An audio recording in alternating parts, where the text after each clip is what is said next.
बात एक नगर में एक जमींदार था। उसकी एक कन्या थी, उसका नाम कल्पना था।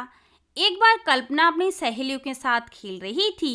बातों ही बातों में उसने कहा, मैं उसी लड़के के साथ शादी करूंगी जो हमेशा मेरा कहना मानेगा। फिर उसी वक्त वहां से एक लड़का गुजर रहा था। उसने कल्पना की बातें सुन ली थी। उस लड़के ने उसी समय प्रतिज्ञा ली कि मैं इसी लड़की से ब्याह रचाऊंगा और कभी भी इसका कहना नहीं मानूंगा। उस लड़के का नाम राजवीर था। उसके पिता भी जमींदार थे। फिर कुछ दिनों बाद राजवीर ने अपने पिता को कल्पना के पिता के पास विवाह के लिए प्रस्ताव लेकर भेजा। कल्पना के पिता इस रिश्ते के लिए राजी हो गए। उन दोनों का विवाह हो गया। प्रथम मिलन में ही राजवीर ने कल्पना से कहा, एक दिन तू अपनी सहेलियों से कह रही थी कि तू उस लड़के से विवाह करेगी जो हमेशा तेरा कहना मानेगा। लेकिन एक बात बता देता हूँ, मैं कभी तेरा कहना नहीं मानूंगा। वह कल्पना को बुरा भला कहने लगा और मारपीट पर भी उतारू हो गया। फिर कल्पना बोली, सुनो जी, मैं आपकी पत्नी हूँ, आपको मेरा सम्मान करना होगा। फिर भी आप मेरे साथ मारपीट करना चाहते हैं तो मैं आपको यह अधिकार तब दूंगी जब आप मेहनत करके धन कमा के लाओगे। अभी तो आप अपने पिता के धन पर ऐश करते हो। कल्पना की यह बात सुनकर राजवीर नौकरी की तलाश में घर से निकल गया।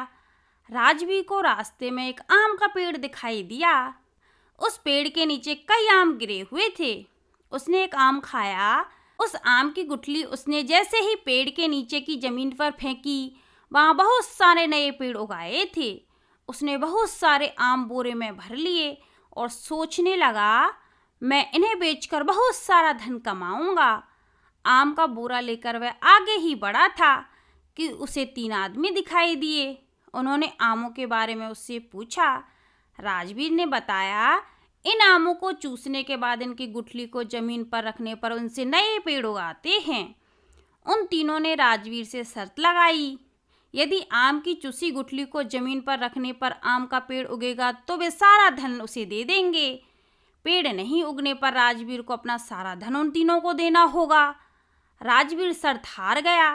दरअसल आम की चूसी गुठली से नया पेड़ आम के पेड़ के नीचे की मिट्टी में ही उग सकता था। यह बात उन तीनों को मालूम थी। शर्त हारने पर उन तीनों ने राजवीर का सारा पैसा और आम ले लिए।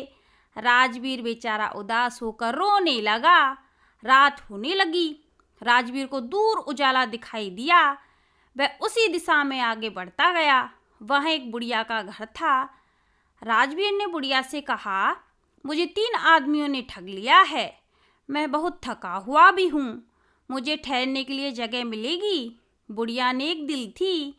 उसका कोई बच्चा भी नहीं था। उसने राजवीर को अपने साथ रख लिया। वह कोलू के तेल का व्यापार करती थी। राजवीर ने उसके व्यापार में हाथ बटाना शुरू कर दिया। ये पेड़ वाले रास्ते से गुजरते राजवीर को काफी समय लग गया था। राजवीर को ठगने वाले तीनों आदमी अब किसी और तलाश में थे। अचानक उन्हें एक घुड़सवार आता हुआ दिखाई दिया। उसके हाथ में तलवार थी। उन तीनों ठगों ने घुड़सवार से भी वही शर्त लगा ली। उसने थैले से एक आम निकाला, उसको चूसा, दूसरे थैले से थोड़ी मिट्टी निकाली और जमीन पर रख दी। चूसे आम को उस जमीन पर रखने से आम का एक नया पेड़ उगाया था उस मिट्टी में। दरअसल दूसरे थैले में रखी मिट्टी आम के पेड़ के नीचे वाली थी। तीनों ठग शर्त हार गए। इसके मुताबिक उनका पूरा सामान घुड़सवार ने ले लिया। घुड़सवार आगे बढ़ता गया। उसे भी बुढ़िया के घर का उजाला दिखाई दिया। वह उसी दिशा में आगे बढ़ गया। थोड़ी देर बाद वह बुढ़िया के घर पहुंच गया। बुढ़िया बोली, चलो एक रात के लिए तुम भी यहाँ रुक जाओ।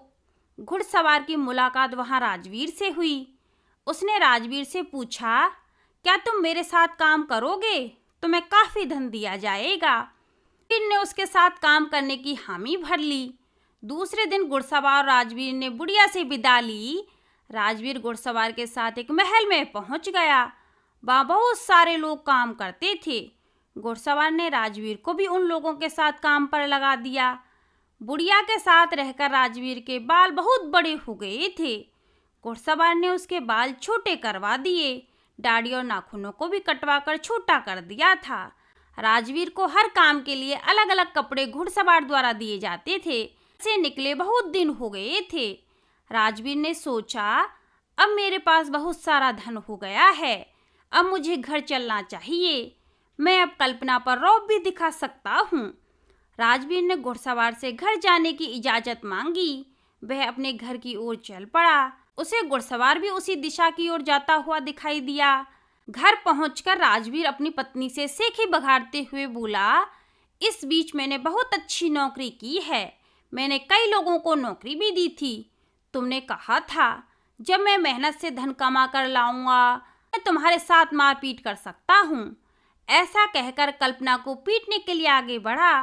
ना बोली, स्वामी, तुम अगर मेरे साथ मारपीट घर के अंदर करोगे तो किसी को पता भी नहीं चल पाएगा, किसी को खबर भी नहीं होगी कि तुमने इतना धन कमाया है।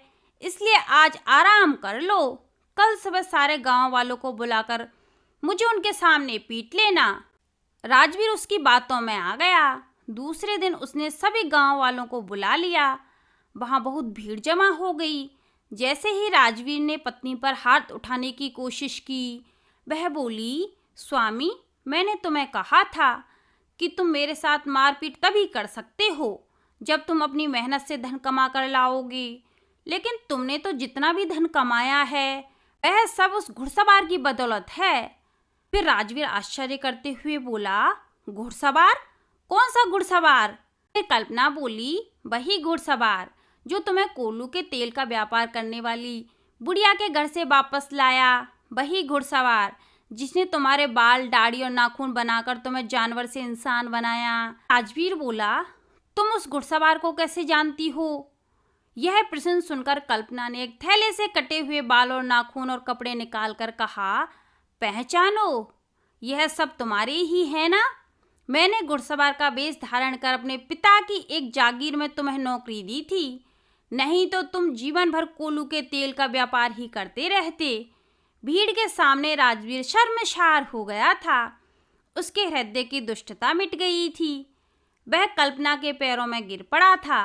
कल्पना उसे उठाती हुई बोली, स्वामी, तुम्हारी जगह मेरे पैरों में नहीं है बल्कि मेरे हृदय में है। फिर राजवीर सुधर गया था। फिर कल्पना और राजवीर आराम से रहने लगे। तो आज के लिए बस इतना ही। आगे मिलते हैं कोई नई कहानी के साथ।